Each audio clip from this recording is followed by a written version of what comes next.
Tom, let me just start by saying a big thank you for joining us for an episode of The Responsible Edge today. I know that you have recently returned from some very exciting stuff out in India. So yeah, just great to have you on the show, and thank you for agreeing to do this.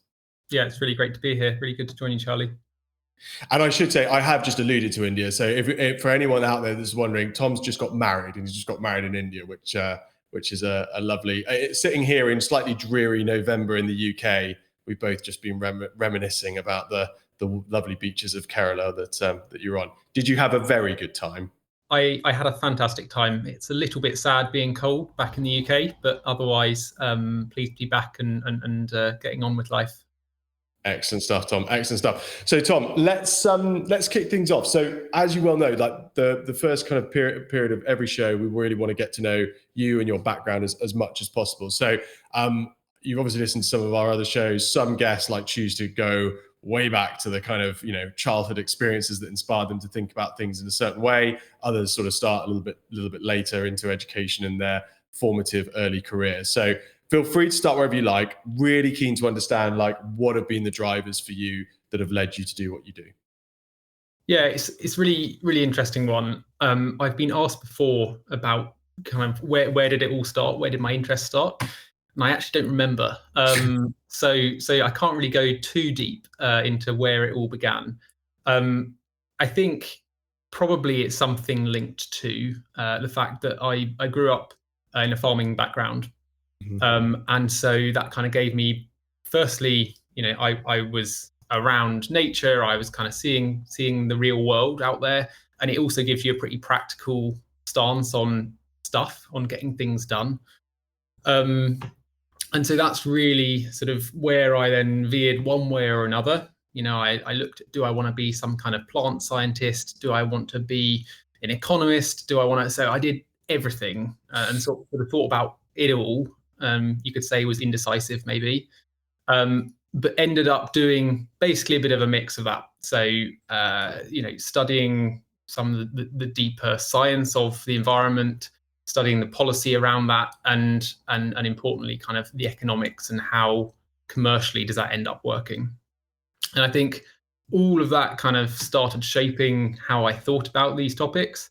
And probably that same kind of indecisiveness, in a way, led me to starting working in consultancy and focused on sustainability topics, purely because you get that breadth, working across every sector you can imagine, all kinds of problems that companies are facing.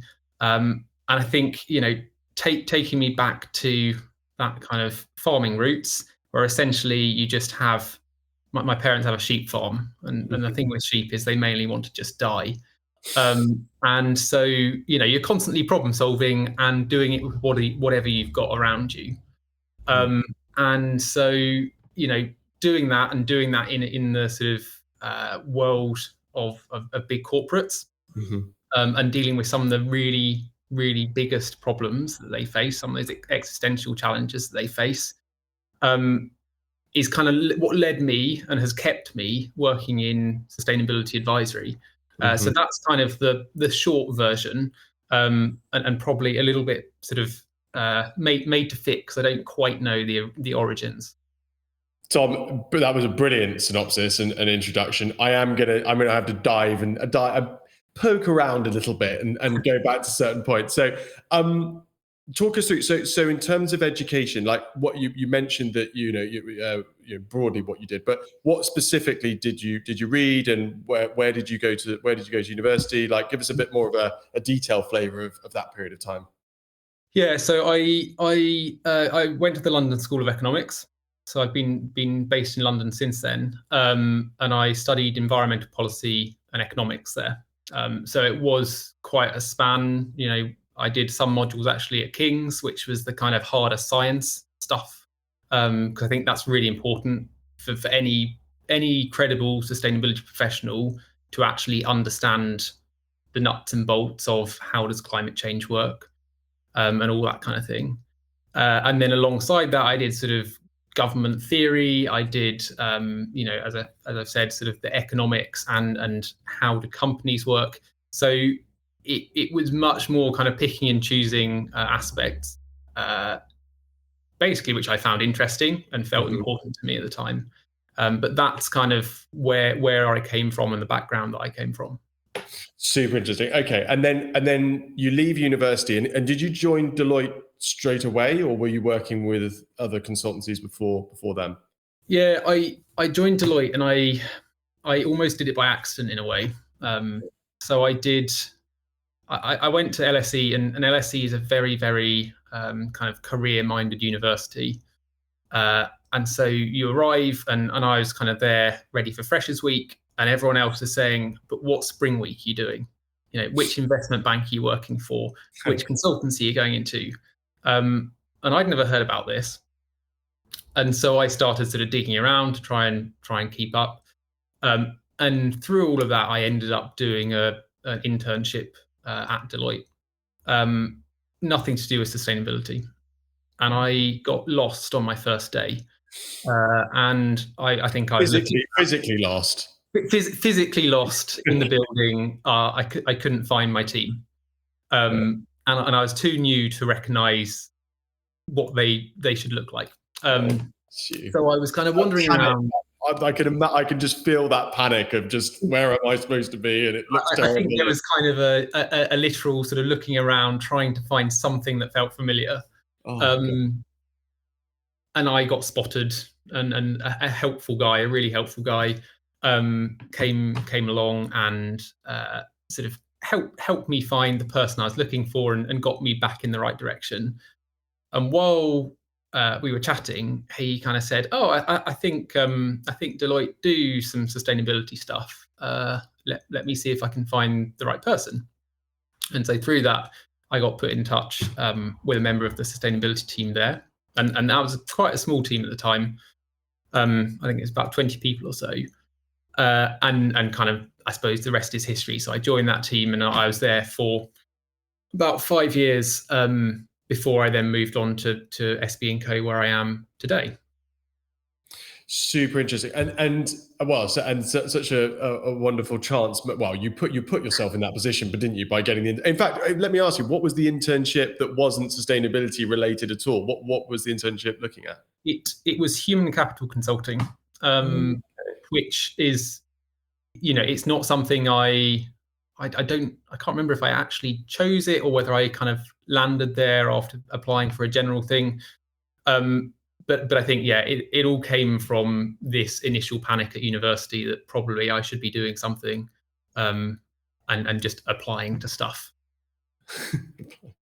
I love how brilliantly real that is, Tom. Do you know what? It never ceases to amaze me. I love this about this show, that I think we all have this impression of people having successful careers. We all build this sort of sense that they had it all mapped out, that it was all very, very clearly defined. And it's so, I think, encouraging for people to know that actually it is about putting yourself in the right positions to learn and to connect with interesting people. But you don't need to have it all thought through. It doesn't all need to be clear and directional from the outset. That seems, you used the term indecisive a couple of times. I would query whether or not it was that exploratory nature that you have, an interest and curiosity that allowed you to look at all of these different influences that have ultimately allowed you to do what you do.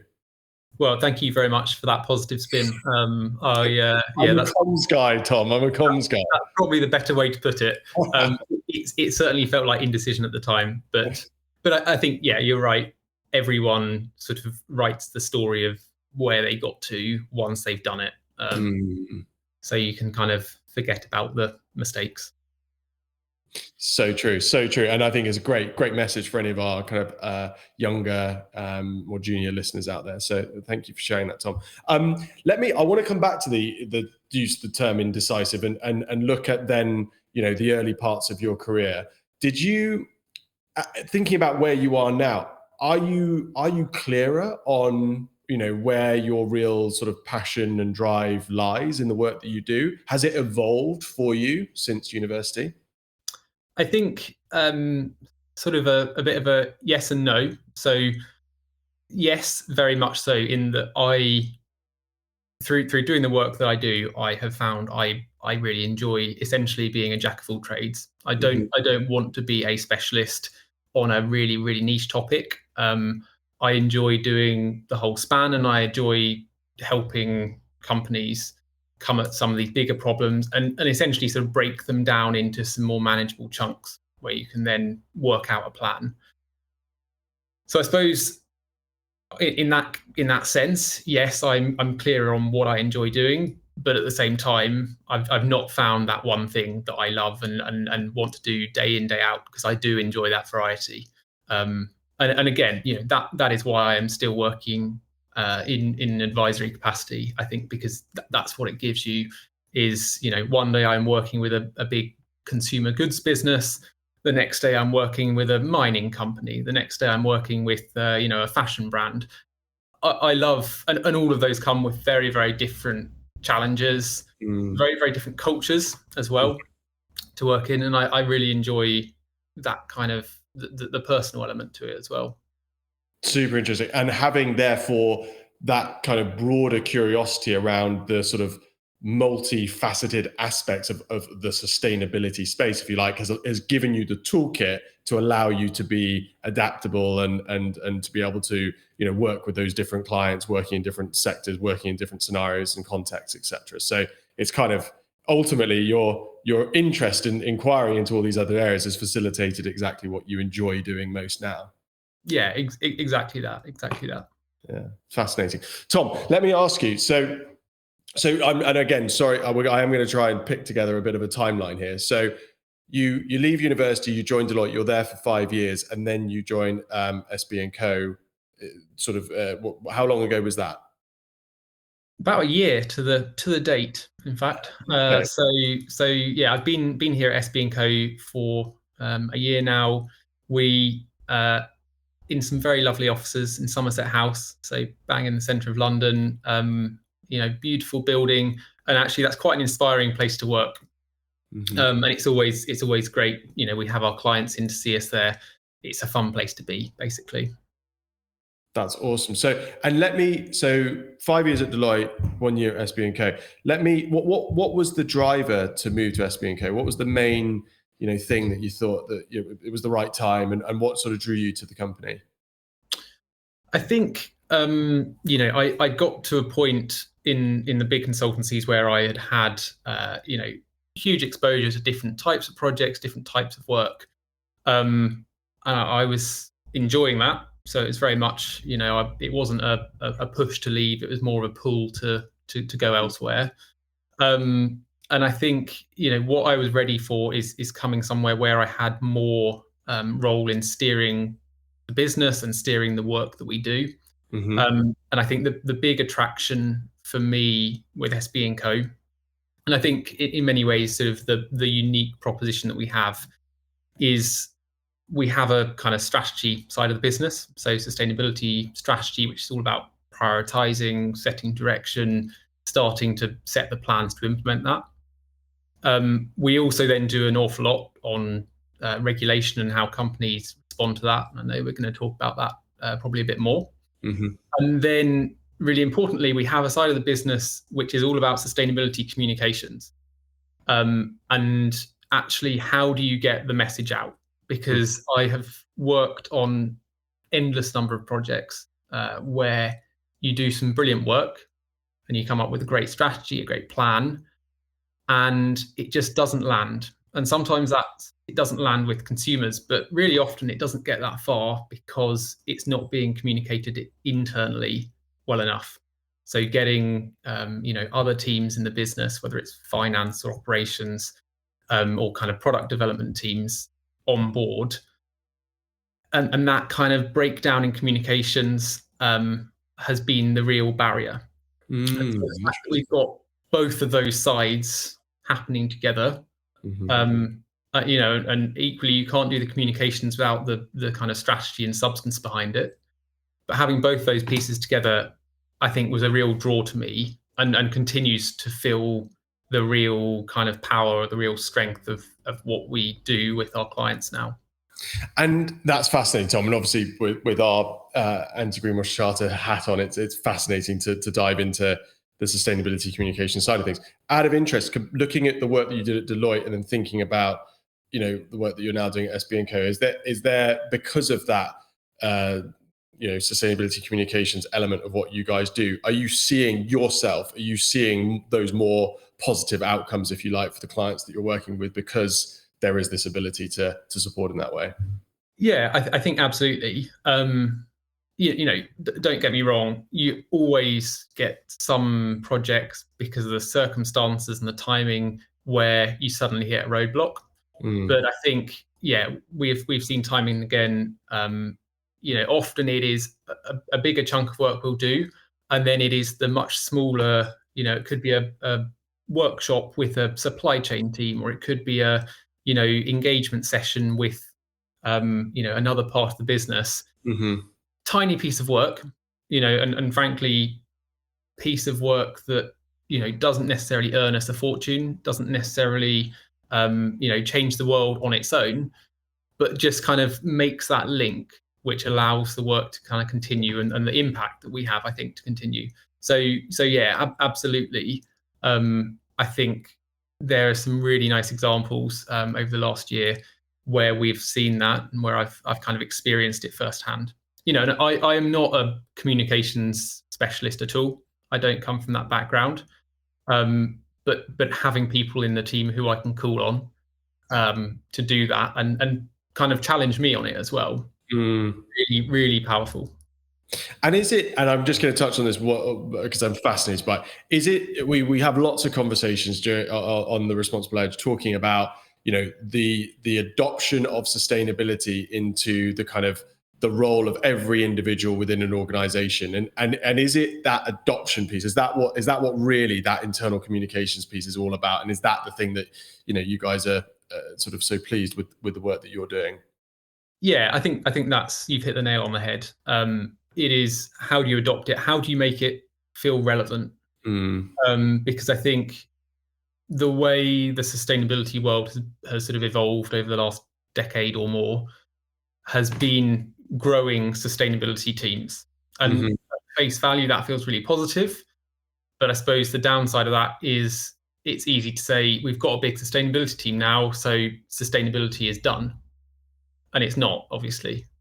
And actually what we're needing to get to is a world where a sustainability team is kind of there to facilitate and be the experts and to kind of pose the challenge to the business, but they're not the ones doing it, because it's elsewhere that the action needs to happen.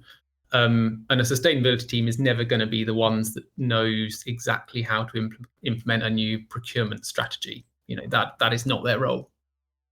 Tom, it's fascinating as I'm smiling away because I always come back to this. We had Dax Lovegrove, the ex chief sustainability officer at Jimmy Choo and Versace, etc. And I think it was this was for like effect. I think that he was pitching it this strongly, but I think on the show he was talking about a good sustainability lead should be working towards their role, not being necessarily redundant, but certainly.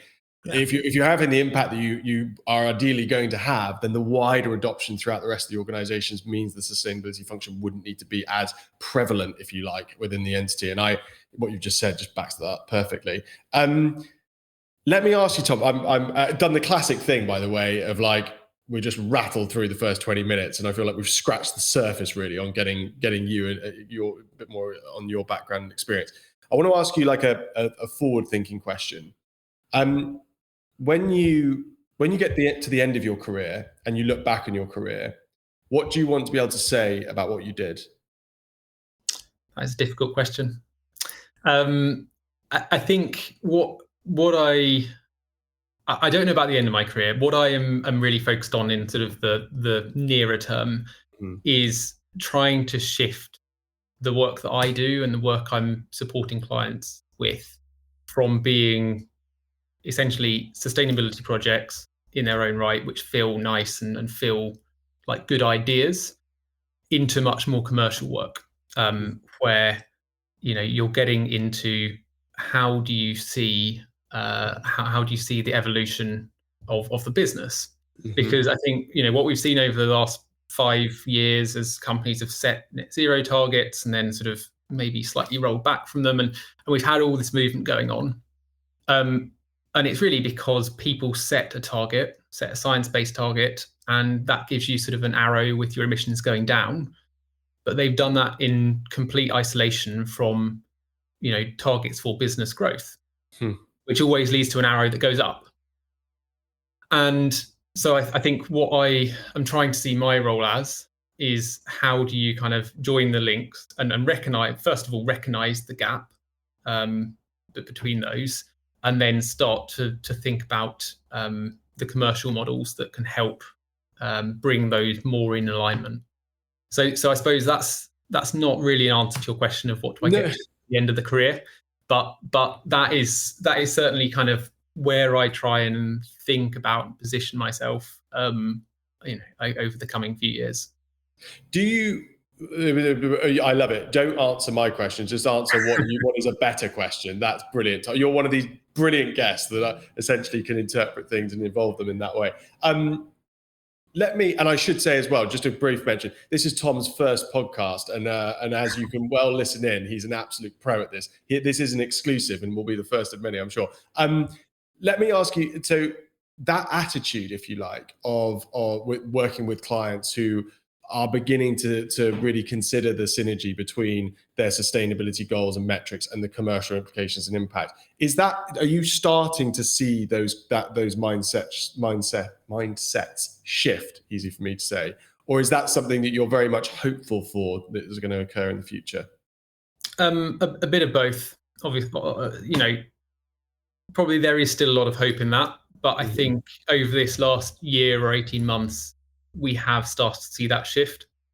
And increasingly, where you have a company, reaching the end of its 5-year business planning cycle and it's planning for the next 5 years, they are saying, what are the trends in sustainability going to mean for this next 5 years? What are the shifts going to be in what consumers ask us, in what how we actually supply products and source those. So I think that is happening, and you can go on a ramble and complain about how it's too slow, etc., which is all true. But that I suppose is the positive side of it that I think I see and I'm feeling at the moment. Well, as long as we've got people like you, Tom, out there hopefully influencing minds to start thinking about that sort of dual focus, if you like, for organizations, I think it's fantastic. Brilliantly, we've absolutely obliterated the getting to know you initial section of the podcast, Tom. Let's move on now. I think it was actually a Deloitte piece, which, by the way, we didn't choose on the basis that you are ex-Deloitte, but it just happened to be. Would you mind introducing that article, just to providing a summary, if you like, for our listeners, and then perhaps just picking out whatever those kind of most salient, most interesting points were for you in the piece? Yeah, it is a good piece you sent across, and this was a Deloitte piece of analysis published, I think, back in September, wasn't it? Which was basically looking at the FTSE 100 and looking at their ESG, or their sustainability data that they're putting out into the world in annual reports, sustainability.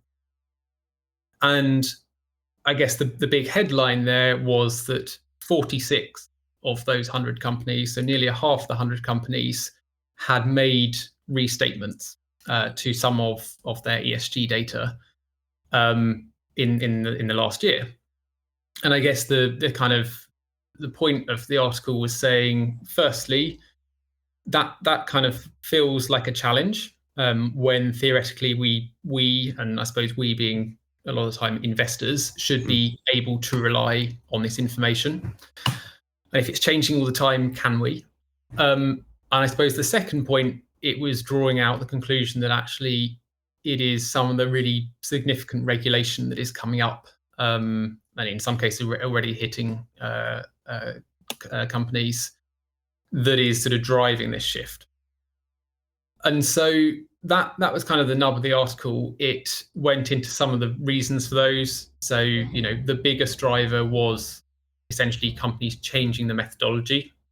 So changing actually how they calculate numbers. And we've certainly seen that with work that we've been doing on scope 3 emissions in particular, as companies sort of try to get a grip on that.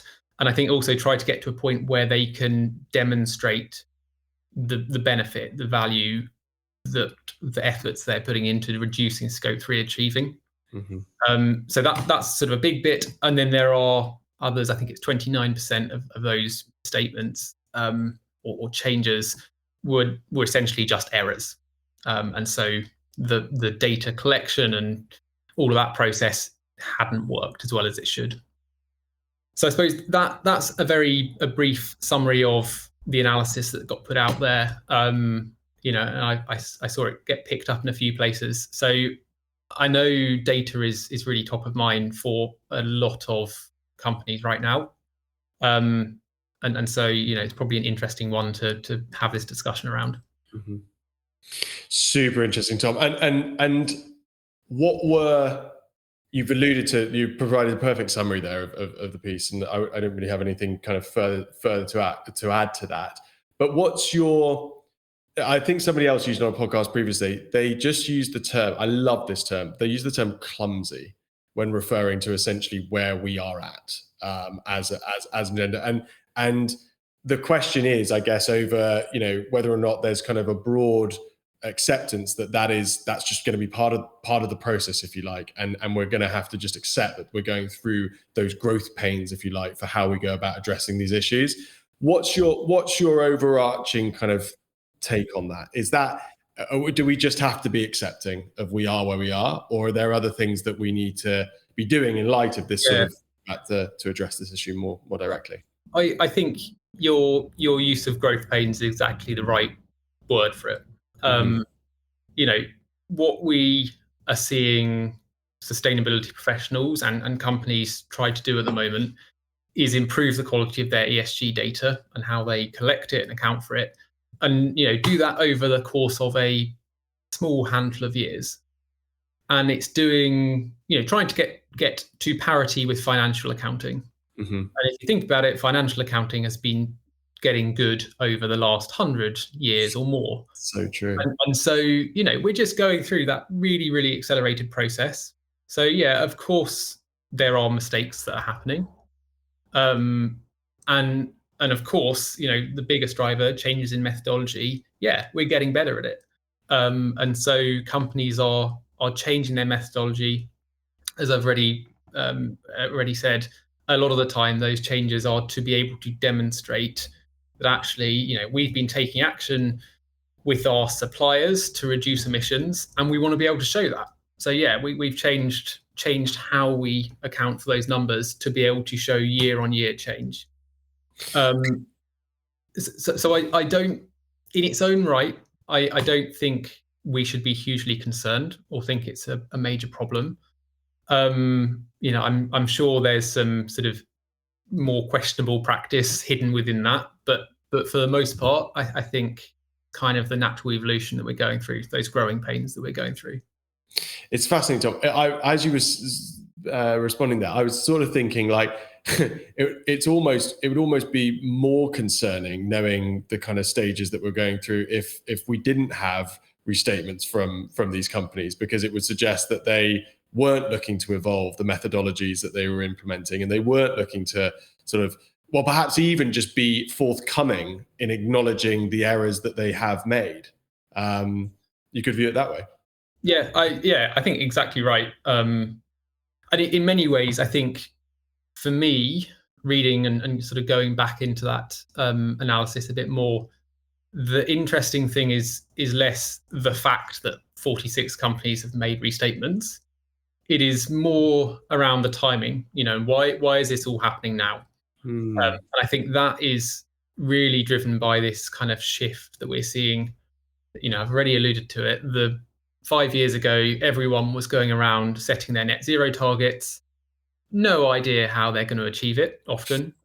And even then 2030 sounded really far away. 10 years time, it's fine, we can do it.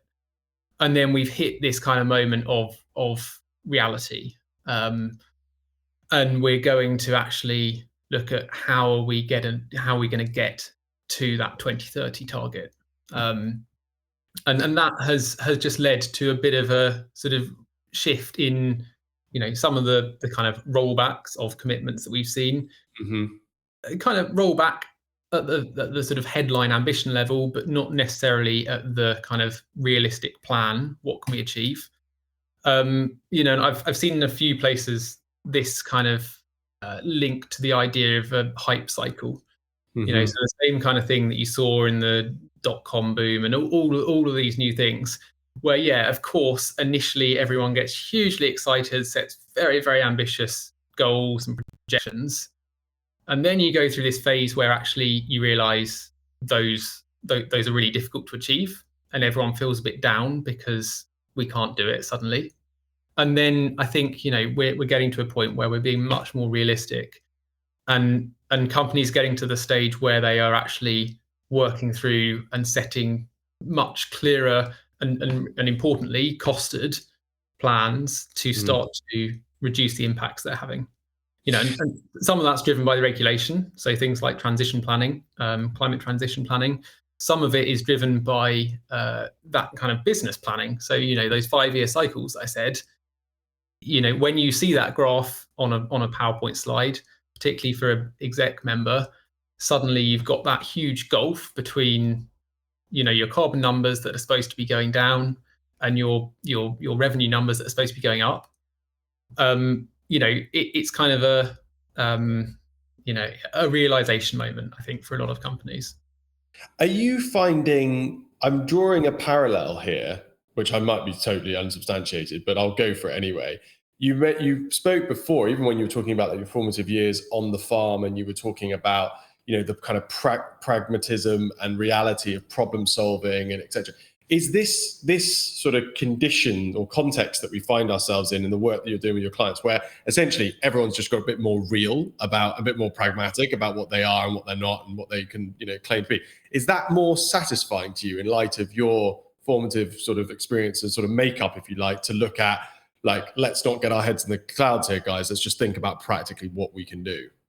Yeah, I've really enjoyed that, and I think if I was going to be critical, and this is self-critical as well, of the sustainability profession, it is full of a lot of people who care an awful lot and are really passionate about sustainability. And so we very often jump in to thinking about, what are the sort of nice outcomes that we can have for all of our environmental hopes and our social kind of aims. And we need to kind of link that back and get much more commercial in how we link that back to what can a business actually achieve. Because if we try and do everything and do it all at once, the business can move beyond consumers and what they're actually looking for and willing to pay for. At which point they're going to fail, and it's as simple as that. So as high and mighty as our ideas might be, if they are not commercial and if they are not focused on what the customer wants, firstly, they're never going to get anywhere. So they're just a nice idea. And secondly, you're going to get laughed out the room by a CFO. And that, I think, is the barrier that very often the sustainability profession has faced in the past. And I think that's the sort of part of this big realization that we're going through now. I think it's interesting. A lot of the clients that we're working with at SB+CO now have been hiring in sort of finance for sustainability or sustainability finance people into their teams. People who come from that financial background to kind of just to push a bit more in terms of the sort of rigor and credibility of plans. And I think that's exactly the right thing to be happening. I think it's a really thing to be happening for the sector. The reconciliation of the commerciality and the sustainability within organizations. I love it. We're going to ask you the magic wand question at the end, and I feel like we're already going to have a few of them already littered throughout this show, Tom. I want to touch upon. I want to get your take. You talked about communications before, and you talked about the role that communications plays in the work that you guys do at SB+CO. In light of this article, essentially acknowledging that, I think you picked out the errors, if you like, which are 29% or circa 29% of changes that are made or restatements that have been made. What role in your mind can sustainability communications play in addressing this kind of, I'm going to use the term because I like it, the clumsy kind of growth stage that we're going through? Yeah, I think, and particularly, you're much closer to this than I am, I'm sure, but particularly with all that's going on around kind of greenwashing and green hushing at the moment, it's putting sustainability communications people in a really tricky position, where it's actually very difficult for them to say too much, because suddenly you're opening yourself up to challenge. And at the same time, you need to be able to kind of do something to generate that interest and demand from consumers. And if you're not talking about the sustainability of the products that you're developing, it's unlikely that a consumer is going to engage with you on it. And so, when we're working with a client on this, it's really focusing so much on the substantiation. So again, bringing in not just the comms messaging, but what is the kind of the nitty gritty of the strategy and actions that sit behind that. Because again, you can't do one without the other. And secondly, getting to a point where you are telling a story and you are saying, we are on a journey. We've still got loads of problems, and being relatively open about those problems. And where the big kind of gaps in understanding or technology or cost actually still lie, and setting that out to the consumer so that it's being really transparent. And one of the things that I think is, this isn't strictly communications, but I think it is an important link in, is we're seeing companies really value sharing between each other. Sometimes that is doing sort of proper partnerships where they, co-invest, but most of the time that's too complex. So it is really sitting down and talking through how they have been approaching this, how they have gone to market with a particular product and how that sort of experience has been for them in terms of communicating the sustainability credentials of it. And it's something, that we run pretty regular sort of sessions with our clients, which are essentially, they've been referred to as therapy sessions. Essentially, we come together around a particular topic. So sometimes it might be a kind of, how do we communicate these, and have this conversation, and really just dig into what are the particular challenges that a company is facing. What is the pushback they've had from legal team, because legal is getting really involved in sustainability now, and kind of share that knowledge. And there is so much that can be done there. It doesn't need to get competitive, doesn't need to get into all of that realm, and it just makes it a much easier space to be working in. Do you, Tom? It's fascinating because we've had a few shows where we've touched on kind of collaboration and partnership. I recall one with Pineapple Partnerships, who are really interesting organization, doing some interesting stuff. But do you feel like what you've just alluded to there, do you feel like through the prism of sustainability, there is an opportunity to bring people together? Like, are you noticing that, through that prism, competitors within a sector, et cetera, are prepared to sit down and talk and to engage, et cetera? Is that one of the hopeful things about the sustainability agenda itself? I think it is, but I think it has to be done quite carefully. It's really easy with partnerships to have to spend a huge amount of time and effort. For a big corporate, have to spend a huge amount of time and effort in the actual kind of setup and what can we discuss and what can we not discuss, and all that kind of legalities of it. And then suddenly it becomes kind of more effort than it's worth. So there will be circumstances where that's worthwhile, and I know we've been talking to companies where they have done that, where essentially their lawyers have all sat down together, agreed what is and isn't on the agenda, and then the sustainability teams are sort of allowed into the room and they do the talking. Okay. So there is a place for that, but I think really often where it's most effective is just these really kind of informal sessions. It doesn't need to be detail. It's just kind of sharing a bit of experience, and just sharing kind of what are the challenges that we're facing. Because often just kind of hearing those played back to you and hearing other companies going through exactly the same things just kind of gives you the confidence that this is not us falling behind. It's not us having a really particular challenge that no one else is facing. So, and again, that's why they've been referred to as therapy sessions, because it is exactly that kind of situation where you're just kind of feeling your way through and trying to work out, what is our next step? Because if you try and plan out the whole next 3 years, it's just not going to pan out that way. I love that, Tom. It sounds like a session I myself should try and get along to. Always could do with some more therapy. Tom, brilliantly, we've rattled through. Can you believe it? Already a kind of 40-minute conversation. Time really does fly when you're having a conversation like this. Certainly from my perspective. I'm going to conclude with I know we've just scratched the surface on what the article covered, but we'll move on now.